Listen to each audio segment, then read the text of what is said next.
Package. Kakatanggap ko lang. Ito po yung in-order ko na mga harmonica. Excited na rin po ako na buksan ito ngayon sapagkat gusto kong malaman kung ano ba talaga ang nasa loob nito. Legit ba ito o ano bang ganda nitong in-order ko. Ito na.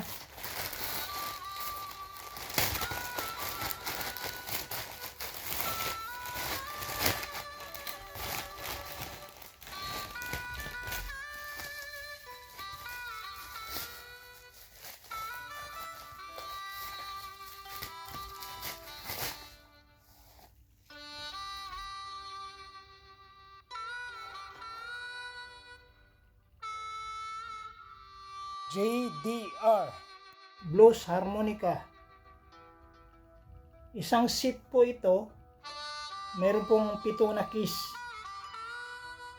Key of C, D, E, F, G, A at isang B flat. May nakalagay pa rito no music, no life. No music, no life. Talaga naman kapag walang music dry ang buhay ng tao.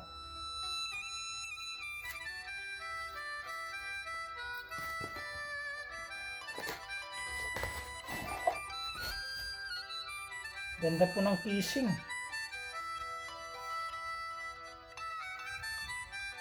Mukhang sa casing pa lang panalo ka na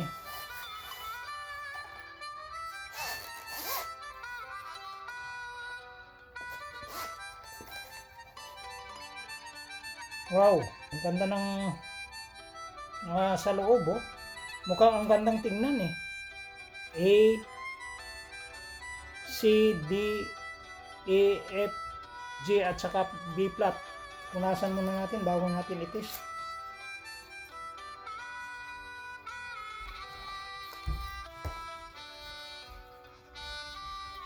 Tingnan natin kung maganda ba yung quality ng sounds at kung mayroong effort o wala, kung responsive ba siya o hindi. Tingnan natin kung maganda ba yung quality. Tingnan natin kung magandang quality yung sounds, kung responsive ba siya. Tapos kapag mag-blow tayo, wala tayong effort.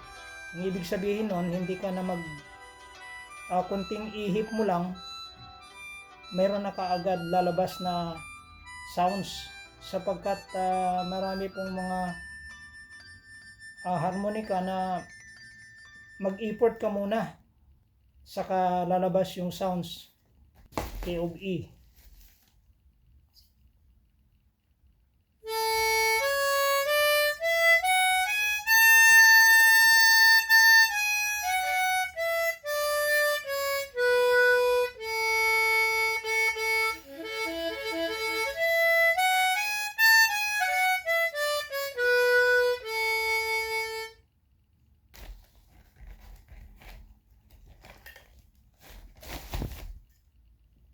K of C.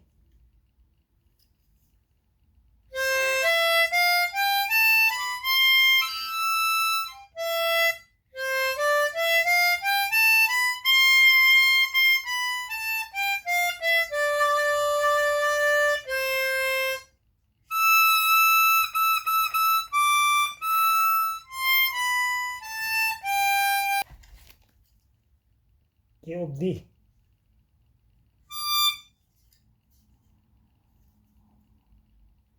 Meron kasing numbering ito mga kaibigan, ito 1, 2, 3, 4, 5, 6 hanggang 10. Ito po ay diatonic na set. Mayroon pong 10 mga butas. 1, 2, 3, 4, 5, 6, 7, 8, 9, 10. Itong 7 keys na ito ay marami ka na rin matutugtog.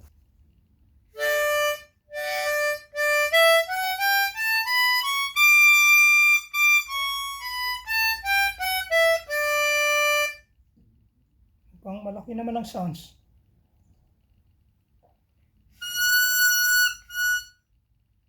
Doon tayo sa sa hole 8, 9, and 10 dito kasi nagkakatalo kapag responsive doon natin susubukan.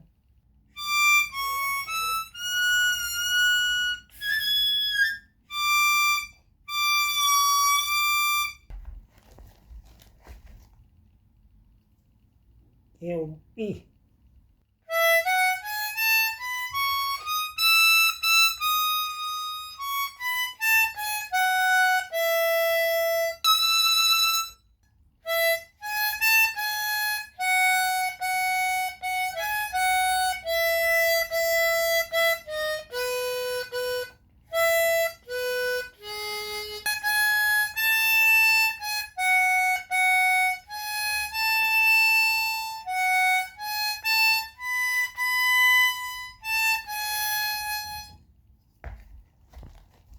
Mayroong E-port. Kailangan mag-hipan mo talaga ng malakas bago siya mag-response. K of F.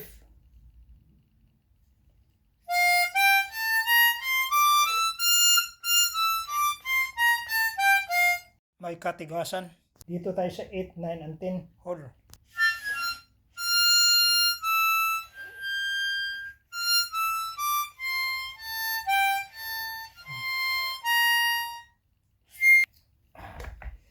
Hindi siya responsive doon sa pagdating doon sa 8 and 9 and 10 holes. Key of G.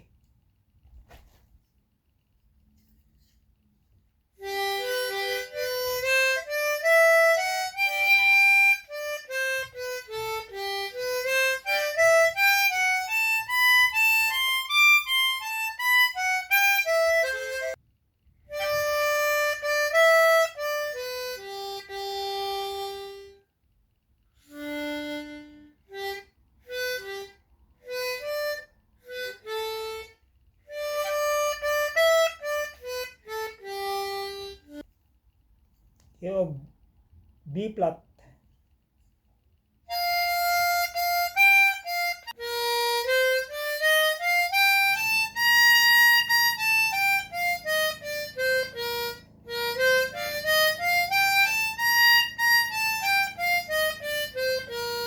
Ganda ng itsura pero mayroon tayong nakitang negative. Quality of sound, mahina.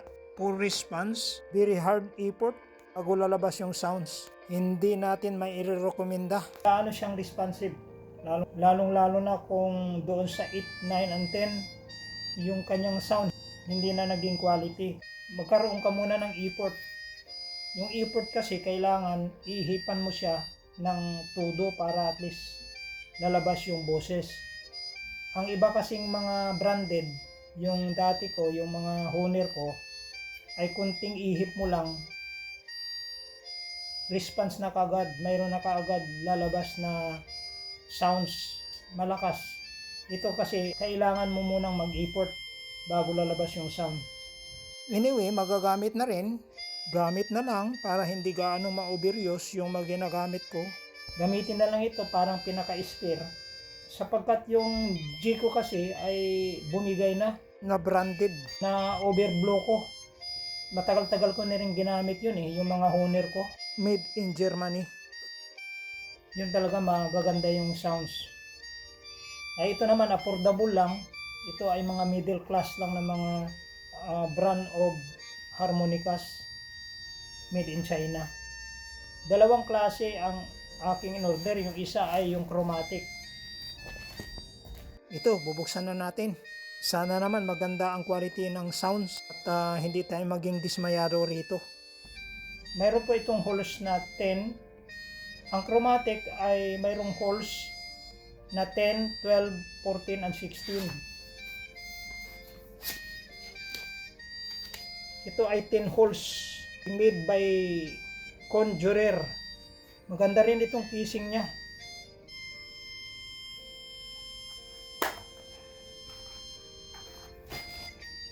Punasan muna natin bago natin ititest.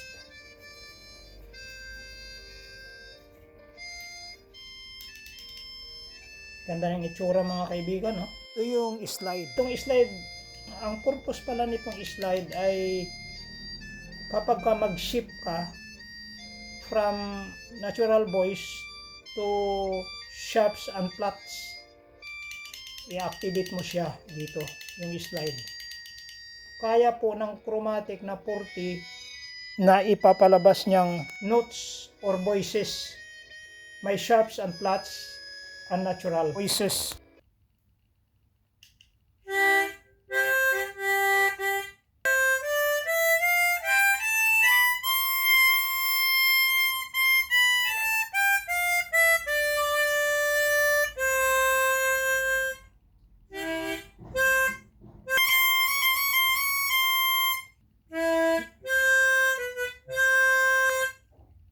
Ganda ng sounds, malakas. Malaki ang boses. Satisfied ako rito. Happy ako dito mga kaibigan. Ganda ng sounds. Panalo tayo rito. Malambot at easy response. Malaki yung boses at malakas. Ganda pa ng itsura oh.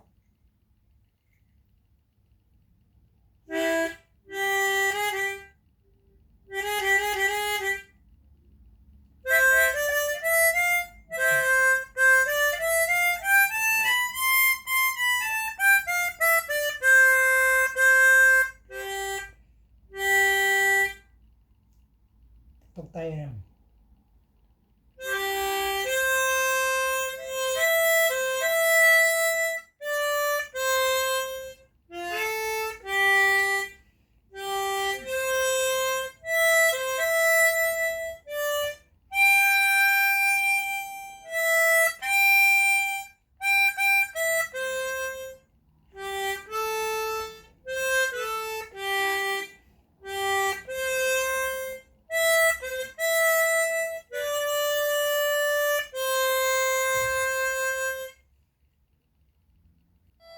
Buo ang tunog.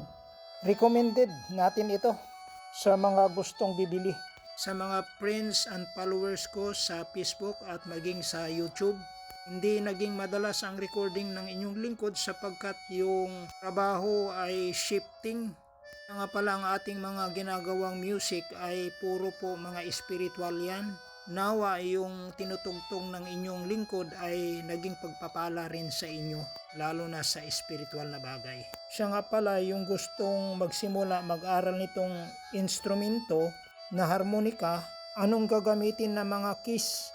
Marami kasi nagtatanong para sa beginner. Ilagay nyo na lang dyan sa comment section